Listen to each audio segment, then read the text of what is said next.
Now, the funeral for the late Reverend Jesse Jackson was held today. Unfortunately, many top Democrats from around the country, they used this solemn event to get political. Well, not a shock. Now, needless to say, like many of his elitist Democratic friends, former President Barack Hussein Obama is suffering from a very severe case of Trump derangement syndrome. Take a look. Each day we're told by those in high office to fear each other and to turn on each other, and that some Americans count more than others, and that some don't even count at all. Everywhere we see greed and bigotry being celebrated, and bullying and mockery masquerading as strength. We see science and expertise denigrated, while ignorance and dishonesty and cruelty and corruption are reaping untold rewards. Every single day we see that, and it's hard to hope in those moments. Okay, whatever. In reality, Obama is frankly just angry that our current president is exposing and has exposed his weak, pathetic foreign policy from when he was president. He should be embarrassed. Here's my message to the former president. The Ayatollah's favorite president. He's the guy that gifted them $1.7 billion, your money. He gave it to the Iranians. What did they do with that money? Well, that helped them build out their nuclear weapons program and help fund terrorism around the world. The guy that's the friend of Jeremiah Wright, remember his pastor who proudly shouted GD America the Sunday after 9/11/01, close friend of, Weather Underground domestic terrorist organization members, Bill Ayers, Bernardine Dohrn.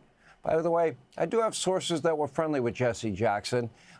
They tell me he was never particularly fond of Obama, who sought to divide Americans at every opportunity, even today at Reverend Jackson's funeral. But thanks to Trump, Obama's legacy is nothing more than a distant memory and, frankly, memorialized by one of the most ugliest, buildings ever constructed. See that building there? That's called the Barack Obama Presidential Center. Sure, a lot of people will visit over the years. Nobody will remember him. Not much to remember. Here with more. He's the host of Life, Liberty, Levin, right here on the Fox News channel. We call him the Great One. Mark Levin, thank me. God bless us. How am I? Mark, you can comment on Obama if you want. I know you probably would rather comment on, it's not even a full week. What an incredible display of America might and power and intelligence partnered with the Israelis. We have never witnessed this before in history. First of all, as Obama was ranting there, I thought he was talking about Joe Biden, but I guess I was wrong. The Democrats have launched their own operation called Operation Sabotage. This campaign that the president is leading, our great commander-in-chief and his great secretary of defense and great secretary of state and director of the CIA, we've never witnessed anything like this ever.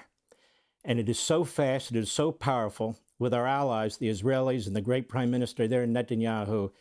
This will go down in the history books. And that's what's driving the Democrats and their media nuts. First of all, I would ask the Democrats a question. If you had your way today, you would cut this whole war off right now. You would say surrender, get out. They would redevelop everything that they're developing right now, because that's what they tried to do the other day, and they failed by a few votes.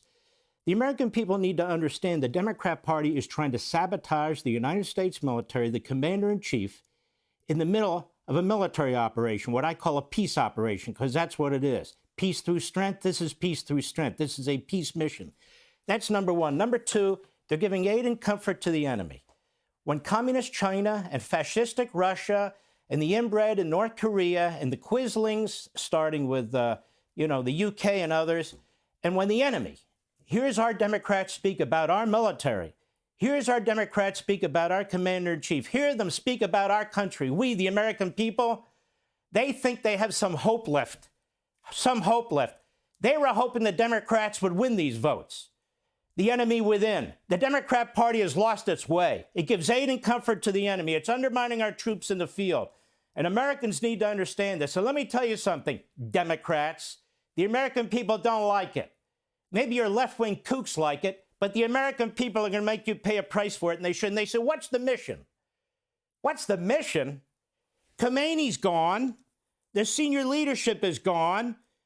The nuclear sites they try to recreate, they're all but gone. Most of their ballistic missiles are gone. Most of their drone sites are gone. You still want to know what the mission is? The enemy knows what the mission is. The Chinese know what the mission is. The Russians know what the mission is. But the Democrats don't know what the mission is. Of course, we all know what the mission is. It's destroy the enemy and try and get a government in there, not of our choosing. Doesn't have to be a democracy. That would be nice. That's not going to build nuclear missiles and fire them into our country. Tell me, Democrats, what have you done to protect this country? Barack Obama's there spouting off like it's the 1960s. Barack Obama handed them nuclear weapons. Biden paid for the nuclear weapons. That's the idea of Democrats defending us. What about the tens of thousands of people who were slaughtered in Iran? Have you ever heard the Democrats talk about them? The Democrats say they're for women's rights. Really? Are they for the way women are treated in Iran? Apparently so. Right, AOC? You haven't said a damn thing on their behalf. They never, ever praise our military, do they? You have Hakeem Jeffries saying that we're going to lose the war. You know what that is?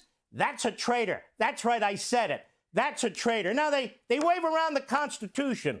These people who hate the Constitution, they wave it around and they say, the Constitution says you can't go to war without our approval.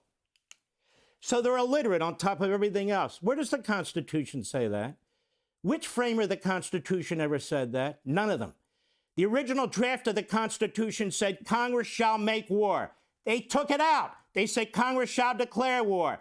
11 declarations of war, most of them in World War II, the last one in 1942. So when Jefferson, one of the great minds of the founding, when he went to war against the Barbary pirates and he didn't get a declaration of war from Congress, was he violating the Constitution too? Was every virtually president, Democrat or Republican, violating the Constitution? And the War Powers Act is an unconstitutional statute intended to amend the Constitution. That great Obama there and Biden and all the rest of them said it was unconstitutional because it is unconstitutional. Let me just say this. Go America, go president. You got 92% of MAGA behind you, and I bet you have most of the country behind you. We're going to destroy this enemy, free the people in Iran. China's upset, the Russians are upset, and the Democrats are upset. That's it. I'm done. And to be a Democrat, you have to cheer for failure. How pathetic is that position? We have a great one in hockey. His name is Wayne Gretzky. The great one in politics and political thought, right there, Mark Levin. Hey, Sean Hannity here. Hey, click here to subscribe to Fox News YouTube page and catch our hottest interviews and most compelling analysis. You will not get it anywhere else.